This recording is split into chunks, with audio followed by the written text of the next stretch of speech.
Elkridge huele a leña quemada, a café rancio y a invierno sin final. Rodeado de bosques y rutas secundarias, es el tipo de lugar donde todos se conocen por nombre, pero pocos saben lo que ocurre detrás de las cortinas. Las cicatrices más profundas no están en la piel, sino en el silencio. En diciembre de 2022, comenzaron a aparecer cuerpos. 4 en total.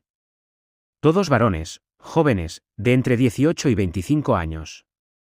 Todos hallados con las mismas señales, cortes superficiales en la espalda formando una espiral, lengua amputada, y ojos abiertos con clavos. No había signos de violencia sexual. No había señales de lucha. Los medios nacionales ignoraron el caso. Para el resto del país, Elkridge era solo un punto invisible en el mapa. Para los habitantes del pueblo, era el inicio de un terror que haría tambalear lo poco que les quedaba de fe. El teléfono de la comisaría sonó a las 3:27 de la madrugada. La oficial Megan Doyle, recién llegada de Indianápolis tras un traslado no solicitado, contestó con voz adormecida. Al otro lado, solo había un susurro, Ruta 9, detrás del molino viejo. Cuando llegó con el jefe Callahan, encontraron el primer cuerpo. Tirado boca abajo sobre la nieve, sin abrigo, con la espiral tallada en la piel como un mapa sin destino. Megan vomitó apenas vio los ojos. No por impresión. Por un terror ancestral que no supo nombrar. Las pupilas no miraban al cielo, ni al asesino. Apuntaban hacia adentro. Sujetos por clavos. Jonabel había sido un periodista prometedor. Hasta que su hermano menor, Kyle, desapareció en 2017 y nunca apareció. Desde entonces, se dedicaba a escribir columnas locales y beber demasiado café. Cuando escuchó la noticia, no fue el morbo lo que lo impulsó. Fue una punzada en el estómago. Una intuición oscura, como si alguien, o algo, acabara de abrirle una herida mal cerrada. El primer cadáver, Thomas Grady, había ido al mismo instituto que Kyle. Mismo grupo. Mismo entrenador de fútbol. Jonah comenzó a visitar a los padres de los otros desaparecidos. Todos compartían algo más que la edad, habían asistido al mismo retiro juvenil católico en 2015. Algo pasó allí. Algo que nadie quiso nombrar. En su investigación, descubrió nombres que se repetían: Thomas, Alex, Marcus, Jonah y Kyle. Todos en la misma foto, frente a una cabaña cubierta de nieve. Todos con la misma sonrisa tensa, como si posaran por obligación. El segundo cuerpo fue hallado una semana después, en el bosque del norte. El forense, un hombre de pocas palabras, le dijo a Megan: no es un asesino impulsivo. Esto es, ritual. Preciso. Clínico. La espiral estaba más profunda. Casi quirúrgica. Había algo hipnótico en el patrón, como si los cortes quisieran hablar por sí mismos. Megan comenzó a tener sueños. Escuchaba respiraciones contenidas detrás de las paredes. Oía cuchillas afilándose lentamente. Sentía pasos detrás de ella. Nunca encontraba a nadie. Jonah recibió un sobre sin remitente. Dentro, una foto antigua, Kyle, Thomas y los otros jóvenes del retiro, posando frente a una cabaña. Detrás de ellos, una figura borrosa con sotana negra. No había registro de ningún sacerdote en ese viaje. Los rostros de los muchachos parecían congelados en la imagen. Al analizarla con lupa, Jonah notó algo que lo horrorizó: todos tenían una pequeña espiral dibujada en el cuello con marcador negro. Como una marca previa. Como una firma anunciada. El tercer cuerpo tenía un detalle nuevo. Dentro de su boca, oculta bajo la lengua mutilada, encontraron un trozo de papel. Una palabra escrita a mano: confiesa. La policía local estaba sobrepasada. Callahan quería cerrar el caso. Megan insistía en seguir investigando, pero empezaba a sentirse observada. Su auto apareció con las ruedas pinchadas una mañana. En su casillero, alguien dejó una espiral dibujada en sangre seca. Jonah visitó a la única sobreviviente del retiro, una mujer llamada Evelyn Watts, ahora interna voluntaria en un hospital psiquiátrico. Había quedado muda tras el retiro. Pero al ver la espiral, empezó a llorar y a golpear la ventana. Luego, escribió con su dedo en el cristal empañado: era uno de nosotros. Ese mensaje desató más dudas en Jonah. ¿Acaso el asesino no era un extraño? ¿Y si formaba parte del grupo? ¿Y si los asesinatos eran una especie de justicia retorcida? Con ayuda de una antigua grabación de radio comunitaria, Jonah reconoció una voz, la del párroco local, el padre Langston. Pero Langston había muerto en 2016. ¿O no? Megan y Jonah descubrieron que Langston había tenido un protegido. Un joven brillante, callado, obsesionado con la pureza del alma. Se hacía llamar Caleb. No había archivos con su apellido. Solo notas marginales en antiguos libros parroquiales, muy devoto, autoflagelación y obsesionado con el apocalipsis. Elcree guardaba silencio. Todos sabían algo. Nadie hablaba. El miedo estaba incrustado en los cimientos. En el archivo parroquial, Jonah encontró una carta nunca enviada. Escrita por Kyle. Dirigida a él. Decía, si algo me pasa, no fue accidente. Uno de los nuestros está jugando a ser Dios. Megan comenzó a perder el sueño. Sus noches eran un desfile de imágenes difusas, sangre que goteaba de crucifijos, puertas que se abrían solas, risas infantiles en medio de la oscuridad. Consultó a una psiquiatra en secreto. Esta le dijo que lo que vivía era estrés postraumático. Pero Megan sabía que no. No era estrés. Era como si algo, invisible y frío, hubiese abierto una grieta en su mente. Y cada espiral que veía la arrastraba más hacia el centro. Y en ese centro, algo la esperaba. Jonah encontró a Caleb. Era un nombre falso. Su verdadero nombre era Nathaniel Burke. Y había estado internado en un hospital psiquiátrico juvenil después del retiro, diagnosticado con esquizofrenia paranoide. Fue dado de alta un año antes de los asesinatos. En su historial, una frase resaltaba en rojo, obsesión con el castigo divino. Cree que los pecadores deben expiar con dolor físico. Jonah y Megan decidieron hablar con antiguos asistentes al retiro que ahora vivían fuera del pueblo. Viajaron a Indianápolis, donde vivía un tal Brandon Wells, que se negó a recibirlos. Pero en una nota anónima dejó un mensaje, todos sabíamos. Pero ninguno supo qué hacer.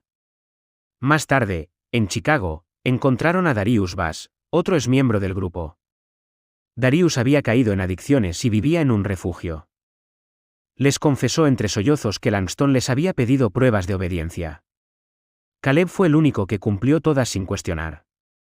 No sabíamos qué significaba eso. Pero él sí. Siempre lo supo. La verdad empezaba a ser insoportable. Lo ocurrido en el retiro era más que un secreto. Era una herida compartida, y Caleb, o Nathaniel, era la infección que la había mantenido viva. Mientras Megan escaneaba los archivos policiales antiguos, encontró algo que le erizó la piel, un informe perdido, archivado bajo otro nombre. Un joven anónimo había sido encontrado en 2015 con señales de tortura similares a las actuales, pero sobrevivió. Fue declarado inestable y trasladado sin mayores investigaciones. Ese joven era Caleb. Había sido víctima antes de ser verdugo. Jonah encontró un cuaderno escondido entre los viejos objetos de Kyle. En él había notas, dibujos, frases desordenadas, no somos santos. Nos obligaron a mirar. La espiral es la puerta. Cada página era una confesión velada. En una hoja, escrita con caligrafía temblorosa, estaba la lista, 1 Thomas Grady 2. Marcus Vale 3. Alex Turner 4. Brandon Wells 5. Jonah se quedó helado. No entendía su presencia en la lista. Él no estuvo en el retiro. Pero entonces vio una nota al margen, si no estuvimos allí, fuimos parte del silencio después. El perdón no se hereda. Se enfrenta. En otra página, una frase resaltada con furia, Nathaniel sangraba por todos nosotros. El siguiente nombre en la lista era Brandon Wells. Megan y Jonah sabían que no tenían mucho tiempo. Al llegar a su apartamento en Muncie, encontraron la puerta abierta. El interior estaba impecable, salvo por una espiral dibujada con marcador rojo en la pared del dormitorio. Brandon colgaba del techo con un nudo mal hecho. No había señales de lucha. Pero su expresión era de pánico, no de rendición. En su mano sostenía una nota arrugada que decía, él está en todas partes. Y en nosotros también. La policía lo trató como suicidio. Megan, furiosa, exigió revisar cámaras, testigos, algo. Nada. Brandon había borrado sus redes sociales, vaciado su cuenta bancaria. Se había ido del mapa antes de morir. Jonah empezó a sentir que algo dentro de él se estaba rompiendo. No dormía. Apenas comía. Se obsesionó con encontrar la cabaña del retiro. Ahí comenzó todo, repetía. Megan temía que su búsqueda se volviera una trampa, como lo fue para Kyle. Pero algo la impulsaba también. Esa espiral ya se les había tatuado en el alma. Después de semanas de búsqueda, dieron con ella, la cabaña del retiro aún existía. Escondida entre árboles deformes por el invierno, abandonada pero intacta. Al abrir la puerta, el olor a humedad y metal oxidado los golpeó como un recuerdo reprimido. Dentro, todo estaba como en las fotos del retiro. Camas de litera, crucifijos, pizarras con frases motivacionales. Pero al levantar una alfombra raída, encontraron una trampilla. Bajaron con linternas encendidas. Lo que descubrieron parecía un cuarto de castigo. Paredes acolchadas, manchas secas en el suelo. Y en el centro, una silla de madera con correas. Colgado en una pared, había un cartel torcido: el dolor purifica. En ese sótano encontraron los primeros bocetos de las espirales. Dibujos rudimentarios, pero repetitivos. A un lado, una Biblia anotada con furia, subrayada con palabras como castigo, fuego, limpieza. En una esquina, una cámara antigua. Al revisar las cintas, vieron fragmentos confusos, niños rezando, luego llorando. Sombras moviéndose. Y una figura encapuchada que no se parecía al padre Langston. Más alta. Más delgada. Sin rostro visible. De vuelta en Elcroy, el pueblo estaba más callado que nunca. Megan y Jonah no sabían en quién confiar. Cada cara parecía esconder algo. Entonces, alguien rompió el silencio. Evelyn Watts, la mujer que había quedado muda tras el retiro, dejó un sobre en la estación de policía. No tenía remitente. Solo una foto. Era Jonah, de niño, junto a Kyle. Estaban frente a la iglesia de Elcroy. Al dorso, un mensaje escrito a mano: él también estaba allí. Jonah negó haber asistido al retiro. Pero Megan descubrió un documento oculto en los registros escolares. Jonah había sido enviado como asistente por su madre, enferma en ese entonces. Estuvo solo 3 días. Lo había bloqueado. Reprimido. Pero fue testigo. La espiral en su mente comenzó a girar más rápido. Jonah comprendió que la lista no era de víctimas. Era de cómplices. De testigos que callaron. De almas marcadas por la culpa. Nathaniel no mataba por placer. Mataba por mandato. En su mente rota, era el ejecutor de una justicia que nadie quiso ejercer. Esa noche, Megan encontró un sobre bajo la puerta de su casa. Dentro había una espiral dibujada en tinta negra. Y una sola palabra: tú. No entendía por qué. Hasta que recordó algo. Durante su primer año como cadete, había leído una denuncia anónima de un menor sobre maltratos en un campamento religioso. Ella estaba de guardia. Y lo archivó como falsa alarma. Nunca investigó. Ese retiro era el mismo. Megan cayó de rodillas. No era solo una espiral en la piel. Era una espiral moral.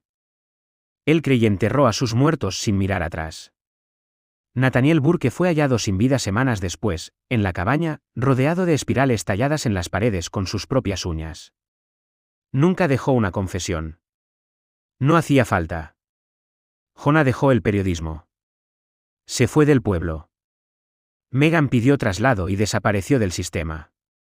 La cabaña fue demolida. El archivo parroquial se incendió por causas desconocidas. Pero aún hoy, cuando nieva sobre Maple County, hay quienes dicen ver espirales formadas en la escarcha del vidrio. Y hay quienes despiertan con una palabra escrita en la lengua de sus sueños: confiesa.